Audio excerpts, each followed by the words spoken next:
Hi, I'm Krystal Tomlinson and welcome back to my YouTube page. I am a self-management strategist and founder of the Success Farm Life Academy, and that's where I help individuals and teams to manage themselves, manage their energy, their emotions, their resources, their productivity, their time, so they can get the right things done at the right time for the right reasons and feel so much more purposeful as they work. Now, in this video, I'm going to share with you some strategies to help you overcome the fear, timidity, sensitivity you may have when you think about asking for help at work. It's no secret. We all want to appear professional on the job, as though we have things under control. We are in charge of the work we are meant to do. We understand precisely what is expected of us, and we are operating at maximum capacity.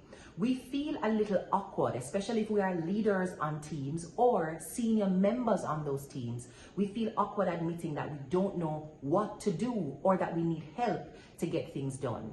And this fear that we have on the job of looking unprofessional or unworthy of our roles and our titles and responsibilities comes out of a few issues that we're having internally. One issue is that sense of uncertainty. We do not know how people will view us after they know that we don't know what to do. And we assume the worst. We head to the most extreme end of the spectrum to think that people will no longer respect us. It's just self-protection and that mechanism that is often triggered when you feel vulnerable. You look for the worst possible outcome and begin to prepare yourself for that. And because you're uncertain of what will happen, you will invent the worst possible outcome so you can prepare for it. And part of that preparation means not letting anybody know that you're vulnerable or unsure.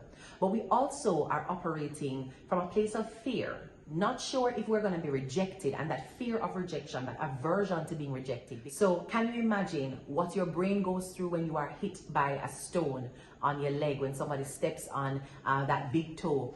That pain area of the brain is the same section of the brain that is awakened and begins to operate when we are rejected. And so because we don't want to feel the pain of rejection, we don't want to ask any questions, we don't want to admit that we're not sure what to do.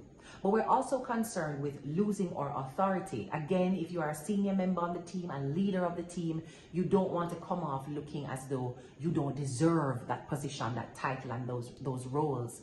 And then of course, the overarching concern here is that you may think that people will see you as incompetent, and therefore any work you try to do after that might be diminished because they no longer believe in your talent, your unique creativity, your ability to do all things. You've stepped into that particular role and you don't want to cede any ground. You don't want to give back any of the things that they believe to be true for you, like, I know how to get my job done and I could do this at the drop of a hat because I'm just so excellent at it. And all of those things are working together, stewing and brewing in a pot that makes you afraid to ask for help. So in order to get you over that fear, let me share something very, very quickly. People want to help you. Study after study is proving to us that people are more likely to help us than we think. One study that was conducted by Cornell University indicated that people received 48% more help than they expected to receive when they asked. More people are willing to help than you think are willing to help. But here's the truth. They're not going to automatically help you. You have to ask for it. So again, workplace studies show that about 75 to 90% of help that co-workers give to each other comes out of direct appeals. If you are not asking for the help, nobody's sitting at their desk in their cubicle imagining all the help you will need and coming over because of some kind of psychic relationship to offer and extend help. You have to ask for it. So understanding that more people than you think actually want to help you, and people are going to help you after you ask. We have to get over that sensitivity, that hesitation, that fear of asking for help. So I have to say this, make sure you're asking the right person for help. If someone is going to help you, they must know you need help. If someone is going to help you, they must believe that you actually want the help that you need. And if someone is going to help you, they must be clear that they have what you need in order to be helpful. So ask the person who has what you need. Ask the person so they know you need what they have. And be amenable and open to receiving the help that you're asking for. Drop the ego, lower the judgment that you have because you didn't know and you feel like you should have known, and open yourself up to receive that support.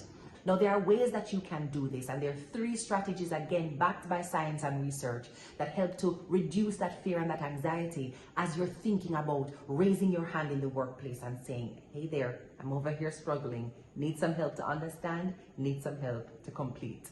And here is the first strategy. Identify the common good.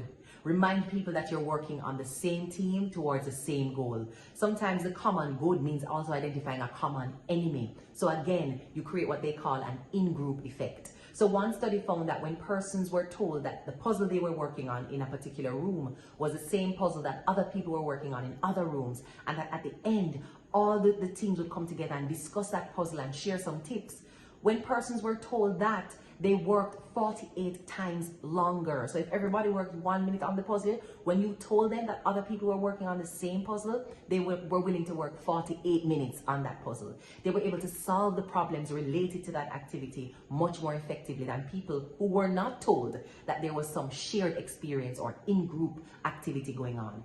People like to know that they are part of a community. We're social creatures as human beings. And so we like to know that we are part of something. We are included. We're in it with them and they are in it with us. So identify what the common goal is. Maybe you're working in a department and there is a specific department goal. State that up front when you're asking for help. Boy, I have a role to play in helping the company get to 50% increase in sales. And in order to get this done, I would love your support in clarifying this for me. I'm actually not clear, and I'm hoping that you could give me some mentorship around how I could apply this principle. You've stated what the common goal is that we're all working on. We are on the same team, and when you help me, you help the team, and the team gets to win. So instead of approaching it with a, oh gosh, I'm so sorry to disturb you. Oh my God, I feel so terrible to ask you this. Oh my goodness, I wish I didn't have to ask you this. I wish I knew this, and I know it's a waste of your time, and you're probably too smart and too busy and too important to help. Instead of framing your ask in that way as though it is an interruption, frame it as part of the in-group experience, the communal work that we're doing, the singular goal that we're trying to achieve, or the common enemy that we are trying to beat. Frame your ask leaning into community, communitarianism, the need to work together and be part of the team. That increases people's ability, as I shared with the example around the experiment and the puzzle. It increases the likelihood that they will say yes, and they feel so much more inspired to work a little bit longer on that particular problem, even if that problem is to help someone else figure out what they need to do. So frame your ask as part of in-group and shared experiences. The second tip when asking for help in the workplace so you don't feel incompetent is to frame it as part of the person's positive identity. Whoever you need help from, ask them for that help in a way that affirms a positive identity for themselves. So don't approach your manager and say, you know, this is really your job to teach me that. I don't know how you didn't train me in how to do this, and you missed sharing this with me in the onboarding, as though they have failed in their responsibility. That would make them averse, and that would cause them to put their guard up and be a bit resistant to giving you support, because it's almost as if you're reprimanding them and telling them that they have a duty and they must help you. You may end up not getting the help or not getting the quality help that would actually support whatever task or objective you're trying to accomplish. So ask them in a way that supports their positive identity. One of the ways that I like asking for help is to frame it as mentorship. You have so much experience in this area. I'd love if you could give me a 5-minute mentorship. A little bit of mentorship here won't take more than 10 minutes to help me understand this thing, because I'm new to this particular space, this particular problem, this particular issue. And I know you have knowledge here, and what will take me 5 days to figure out, one good word from you or a perspective from you could really help me and provide some mentorship here. The word mentor triggers a different kind of understanding in the ear of the person I'm trying to get help from. So I'm not approaching it, as I said, with a mooch mentality. Oh, I'm sorry to disturb you, I'm just so needy. And no. Again, common goal and outcome that we're working towards, and framing it in the context of positive identity for you, so you can see how the good in you, your best possible trait and attribute, is what I'm calling to the fore when you come to help me. So ask in a way that frames it towards that person's positive identity. Speak to their experience. Speak to their own success in a particular space. Ask for it as mentorship. But be careful not to ask as though you're making a demand of that person. And this third tip is so simple, you're going to wonder why you never thought about it as a productivity hack before now. Gratitude. Showing people how grateful you are even before they do what you're asking them to do has proven to increase the likelihood of a positive response from the person you're asking for help. One way that they had measured this was through emails. So some emails that were ended with the phrase, "thanks in advance," were compared in response to those that ended simply with "best" or "sincerely yours." Those that ended with "thanks in advance," expressing advanced gratitude, were 12% more likely to get a positive response when that was read by the recipient. So 66% of those who got the "thanks in advance" email responded positively to the request, while 54% of those who got the "best sincerely" email responded positively to the request. So increase the chances that you will hear a yes, and a welcoming yes at that, by expressing gratitude in advance, thanks in advance, or saying thanks before you make a new ask, because perhaps they have helped you with a problem before and you're coming back because they have helped so well. So they talk about good work earning you even more work. That's part of how we ask for help too. If we realize that somebody is good at something and the last time they helped us, it was very, very useful, we want to go back to them. But that person might start to see you as a burden. So how do you frame that so that you don't appear to be a mooch? Say thank you at the top. You know, the last time you supported me in this went very well. The proposal that I submitted, I got this out of it. The meeting, I was so prepared that this was the outcome. Thank you so much for that support. It's actually why I'm checking in with you before I send this off. So I have done the work, but I don't know if you have 2 minutes on hand to just review it, because your expertise has proven to be extremely valuable for me to gain success in this space. So I'm hoping you could support in this phase as well, or on this project as well. Please let me know. And of course, thanks in advance for any help that you're willing and able to give. Thanks at the top, thanks at the bottom. And what I would recommend that you always try to do when you've asked someone for help and they have actually given you help, don't wait until you need more help to go back and say thanks. Practice going back immediately, whether the outcome was overwhelmingly positive at the end or not. The fact that they helped, come back, say thanks, and share with them how it helped and supported you in your work. Because people want to see the evidence of their help. They want to know the impact it is having. And the best way you can do that is through gratitude and very clearly describing how that good thing, that donation of time and expertise, has helped you to accomplish something that you really, really found important. Come back and tell them the impact of their help.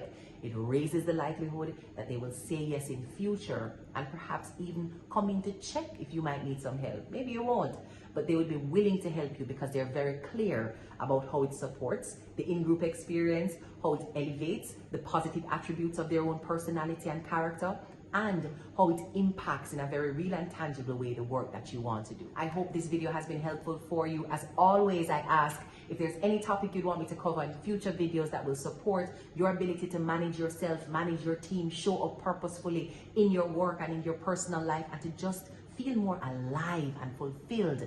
Drop it in the comment bar below and let me know. Like the video if you like this video, and share it with somebody who you know could benefit from this content. And if you haven't already, please be sure to subscribe to the page so you never miss a notification and you never miss a new video. Thank you so much for watching. Blessings.